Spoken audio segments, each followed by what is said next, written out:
Hi everyone, let's work on inverse parent functions today. First, let's answer this question. How do I find an inverse? We have learned before that if we have a function, for example, y equal to 2x, and we want to find the inverse function, the first thing that we do is switch x and y. So we'll have x equal to 2y. Then we want to solve for y. So we're going to get rid of the 2 here by dividing by 2 on both sides.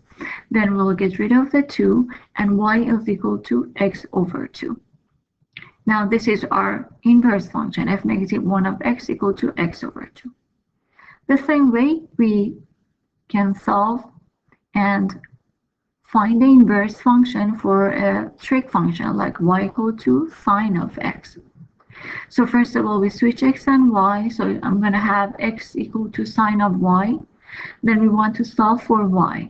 So we need to undo the sign here. How do I undo that? By using sine negative 1. So I apply that for both sides. So on the left side, I will have sine negative 1 of x. And on the right side, I have sine negative 1 of sine of y. But sine and sine negative 1 are inverses, so they undo each other. So we will have only y on one side. Now we have our inverse function. So this is how we find the inverse function for trig functions. Next, we're going to graph inverse parent functions. For example, sine negative 1, cosine negative 1, tangent negative 1, and so on. We know that in order to graph a function, we need some points. So we're going to prepare a table of values for this function. How do I do that? First of all, I prepare a table of the values for y equal to sine of x, because this is what we already know, we have learned before, and it's easier. For example, when x is negative pi over 2, we know that sine of x is negative 1. X is 0, sine of x is 0, and so on. So here's the graph of sine of x. It's something like this. And we know that it's continuing and it's going to repeat itself on both sides forever, because sine is defined for all angles on the unit circle. So on this graph, the x-axis is basically theta, is the angle measure, and the y-axis is the value of sine of x. Now, when I want to find sine negative 1, I'm just going to take the values of the table here and switch x and y. As I switch x and y, I'm going to have the table for sine negative 1. So this time, as I switch them, the graph that I'm going to draw here is going to have the y-axis as theta, or the angle measure. And notice that here in the parent function of sine x, the x-axis was theta, or angle measure. Now this time, the y-axis is theta. Okay, so using this table, I'm able to graph my function. When x is negative 1, y is negative pi over 2. X is 0, y is 0. X is 1, y is pi over 2. X is 0, pi, and this is last one, negative 1 and 3 pi over 4. So I'm able to graph my function. But as I have told you before, we know that since the graph of sine is defined for all angle measures, so it's going to continue itself from left and right side, the same is here. Again, this graph can continue itself from top and the bottom. So basically, this is graph of sine negative 1. But the problem here is that the graph of sine negative 1 is not a function. Because if I used a vertical line test, like, see, this is a vertical line. If I take this vertical line and move it on the graph, I will see that at each point, my graph is going to cross this line at more than one point. That means this graph is not a function. So how do I make this a function? The best way to make this a function is to take only one part of this graph, one section of the graph, such that that part is a function. How do I do that? For example, I can take only one part of this graph, let's say this part. I'm going to say if I take only this part of the graph, this is going to be a function. Let's look at this part. See, as my function is crossing over this line, this solid line, it's crossing the vertical line at only one point each time. So this is how we can make the sine -1 a function. What do we call that? We call that restricting the range. So we have a restricted range. What is my restricted range? I'm going to take only the values that start from this point, which is -pi/2, and then end at this point, at pi/2. So I'm going to say my theta should be between -pi/2 to pi/2. So if I use this restricted range, then sine -1 is a function. Okay, now let's work on the other functions, cosine -1. Again, the same way, we have graph of a table of cosine, and then we switch x and y, and we get cosine -1. Then using this table, we can graph our function. So again, here, I'm going to have my function. So when x is 0, y is -pi/2. X is 1, 0, 0, pi/2, and -1, pi. So this is the graph of cosine for some of the points, but we already know that this is going to continue itself again forever from top and the bottom. So again, we have the same problem. This is not a graph. How do I make this a graph? By taking only one part of this. So I'm going to take only this part. So again, we restrict the range. Call that RR, restrict the range. What is my restricted range? The theta, which is on the y value, is going to be only the values which are starting from this point, 0, and end at this point, which is pi. So only the theta which are between 0 and pi. This is my restricted range. Okay.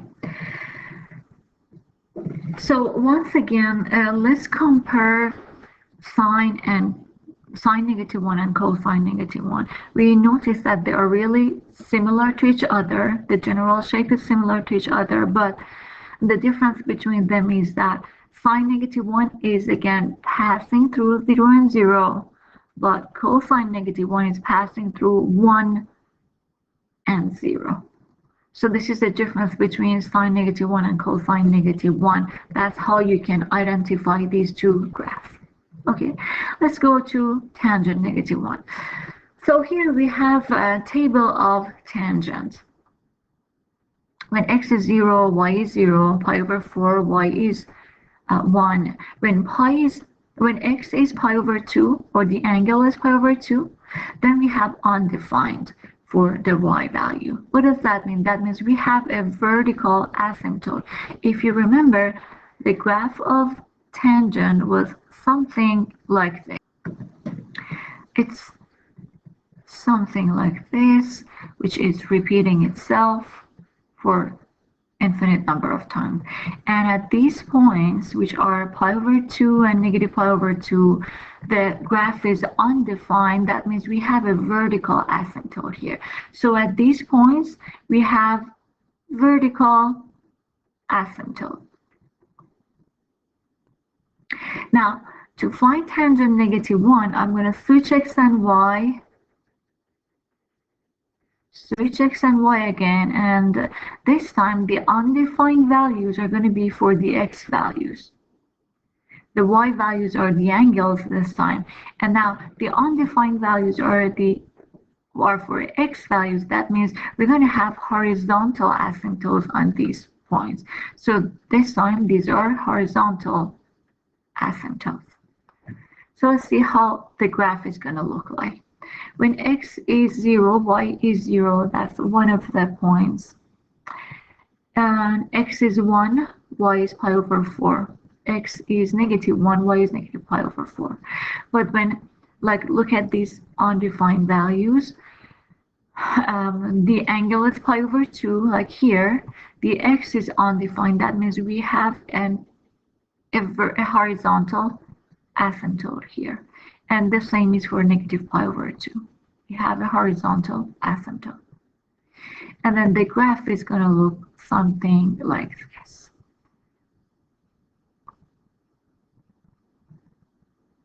Okay, it's getting close to the asymptote but doesn't pass them. And we know that this function also is going to repeat itself from top and the bottom. So it's going to be something like this on top and the bottom. Again, we have the same problem. This is not a function, because if we use the vertical line test, we'll see that the line is going to be crossed by the function at several points each time. So we don't need these points. We're going to get rid of these. We don't need these lines. We're going to get rid of them. How? By restricting our range. So again, we have a restricted range. What is my restricted range at this time? We're going to take the values which start from negative pi over 2 and end at pi over 2. So theta should be between them. But notice that this time, because we have asymptotes here, the graph is not going to cross this point. That means we are not going to have an equal sign here. Notice that for the previous ones, like at this point, the function was defined, so we have theta greater than or equal to 0 or less than or equal to pi. The same for the sine function, we have equal, but for tangent, we have only less than, because the graph is not crossing pi over 2 or negative pi over 2. So this is the restricted range for tangent. Now let's go to next one. Here, for just to make our life easier, I already prepared the graph for cotangent. So this is graph of cotangent, and we know that it's again repeating itself. Now if I switch x and y, this will be the graph of our cotangent. To make this function, to make this graph a function, we need to restrict our range. This time, what is our restricted range? Start from 0 and end at pi. So 0 to pi. Theta should be between 0 to pi. And once again, because we have asymptotes here,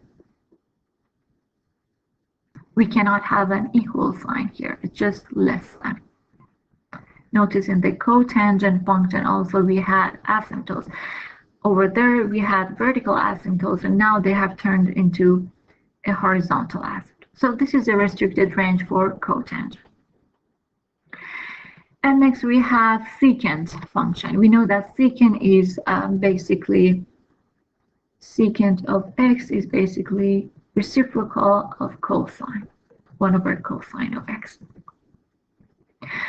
So we switch x and y, and this will be the graph of arcsecant or secant negative 1. Again, this is not a function, because if we use the vertical line, we'll see that the graph is going to cross at several points at each time. So we need to get rid of the extra parts of the graph. We're going to take only one section of the graph. The section that we're taking is from here, 0 to pi, this point. Okay, this time, since the starting point and the end point do not have any asymptote, the points themselves are included. So I can say that theta is between 0 and pi, but we have equal sign because these points are included. But notice that we have an asymptote here in the middle of the function. So the function is not defined at this point. So I'm going to say my restricted range is the theta, which is between 0 and pi, but theta should not be equal to pi over 2. And the last one is graph of cosecant, which is basically cosecant of x is 1 over sine of x. So if we switch x and y, this is a graph of cosecant. And again, we need to make it a function. So we're going to take only one part of the graph. Which part? We're going to take this part, starting from negative pi over 2 and end at pi over 2. So theta should be between them, but these points are included, are part of the graph, so we have equal sign. But we have an asymptote in between these 2 points. Here we have an asymptote at theta equal to 0. So we say theta should not be equal to 0. So these are the restricted ranges for parent functions. And here in this little table, you can see a summary of what we have learned today. So for the functions like sine -1, cosine -1, and tangent -1, the restricted range is between negative pi over 2 and pi over 2, with this difference between them. For sine and cosecant -1, the negative pi over 2 and pi over 2 are included. But for tangent, we have a parenthesis here. That means these 2 points are not included. And then for the other function like cosine -1, secant -1, and cotangent -1, the restricted range is between 0 and pi.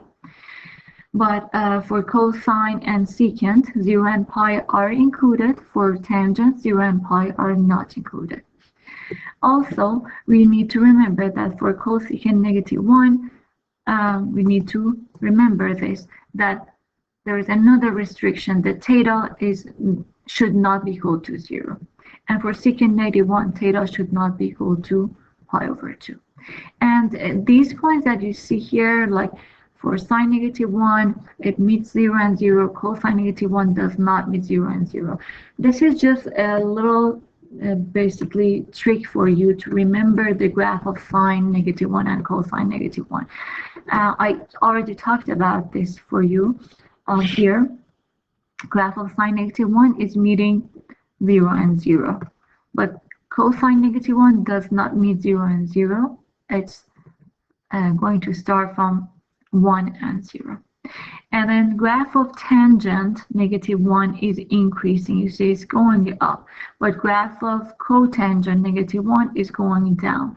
It's decreasing. So these are just little differences between these functions that help you identify these functions when you see the graphs.